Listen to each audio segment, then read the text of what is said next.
Hi everyone, it's January 3rd, 2012, and I'm just doing some last filming here at the University of British Columbia in Vancouver, Canada. But my main purpose today is to do a tarot reading for the future of 2012 as we recognize it in the Western world at this time. And it's quite a broad topic in terms of the interpretations that you could follow up with in this regard, and also which international subjects to really cover. So what I did is I prefaced this reading with a prayer or some kind of spiritual salutation, which I always do ahead of reading a tarot session. And what I said was, to God, what does the year 2012 as we recognize it in the West have in store? And just a general summary of it for Western people typically, because of course every country, every cultural background will look at things differently and not necessarily have a US, European-centric view on those things. And the first card I got was, well, I use my card as the starting point to indicate that I'm the one reading the cards and asking the questions. But I have 9 of Swords in reverse and 5 of Swords in reverse, which collectively make a past and present assessment of that situation. And what this indicates here is that coming into 2012, we're in a period of intense anxiety and worry and people losing sleep over matters. And really this shouldn't come as a surprise, because this has been the case for the last 3 years at least, probably longer. And it's like not being able to have objective thoughts. You are being responsive to external stimuli that's meant to make you worried. But also, if you're worried, your worries begin to manifest. Over here, you have 5 of Swords. And the crossing of the swords here means a severance of some kind. And often it means a relationship. But in the context of this question, it is severing bad ties. So the general wish from the public in most places is to put conflict behind, to accept things for as they are. But also people are kind of in a mood to negotiate or solve situations. Below, in the next phase of cards, I have the future response to that question. And in this case, it's the King of Swords in reverse and the 7 of Cups in reverse. And the King of Swords in reverse is kind of a bad outcome to have in a future response, even though I don't believe there's ever explicitly a bad meaning in cards.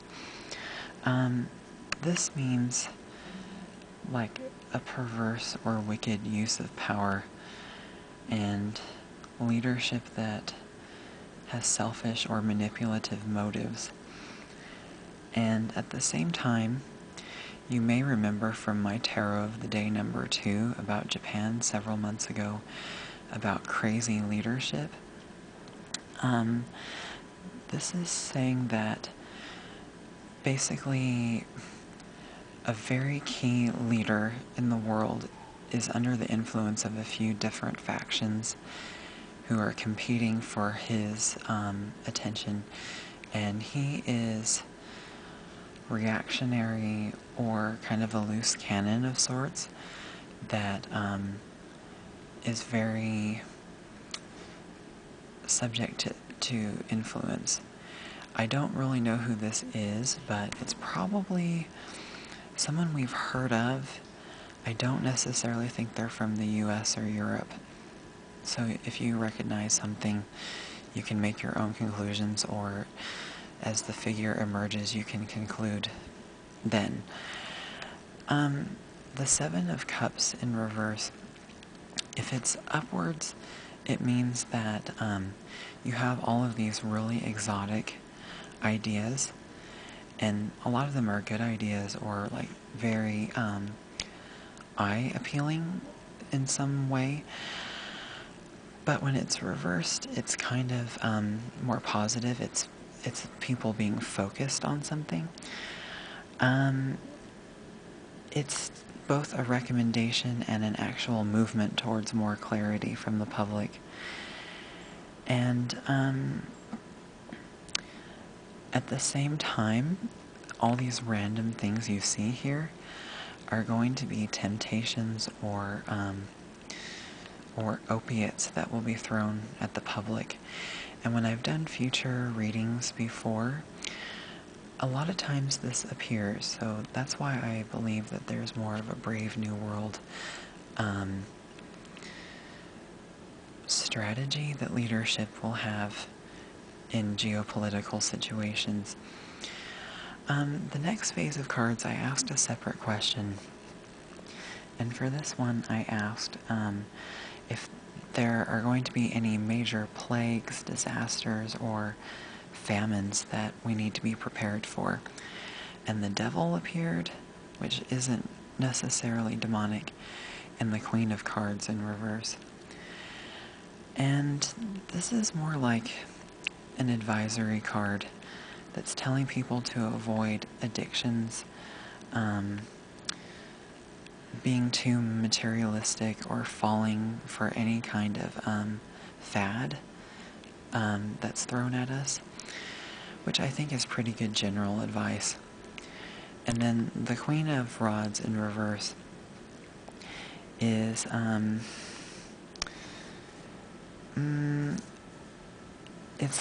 I didn't write this one down where I planned to go with this, but it's kind of a negative card as well. It's saying that there isn't going to be a shortage of food or like a particularly unique disaster, especially when comparing to 2011. But there's going to be a lot of commodities manipulation this year, and there will be shortages of food in some places, but it's not going to be a weather-related famine. So I don't really know how to advise people based on hearing this, but you really want to see things as, like, almost everything that's happening now is not an accident. It's structured dearth, so to speak. And finally, because there isn't enough time to really read every situation individually, I just asked for a general wealth question. So I asked, will more people be wealthy in 2012? And I left it open to be non-monetary. The first card that came is the World in reverse. And this is saying that both leadership and individual people have so far been unwilling to live up to their ideals and really do everything they need to do in order to live the way that they want to. And we're scared of what we can achieve. So,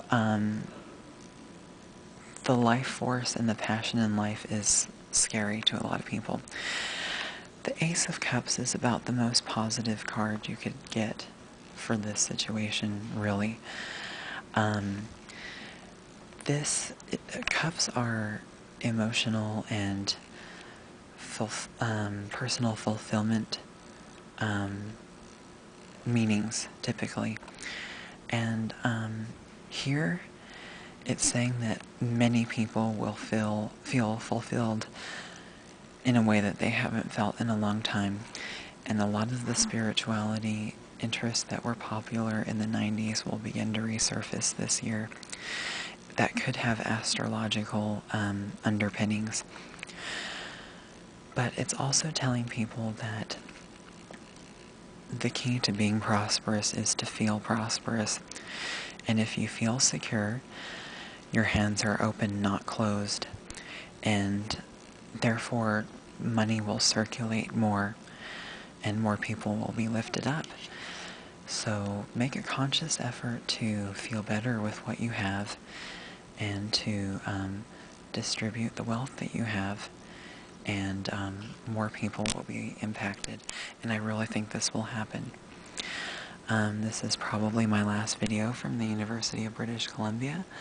I wish you all well in 2012. Please direct any further questions you want about 2012 to me by email. Thanks, bye.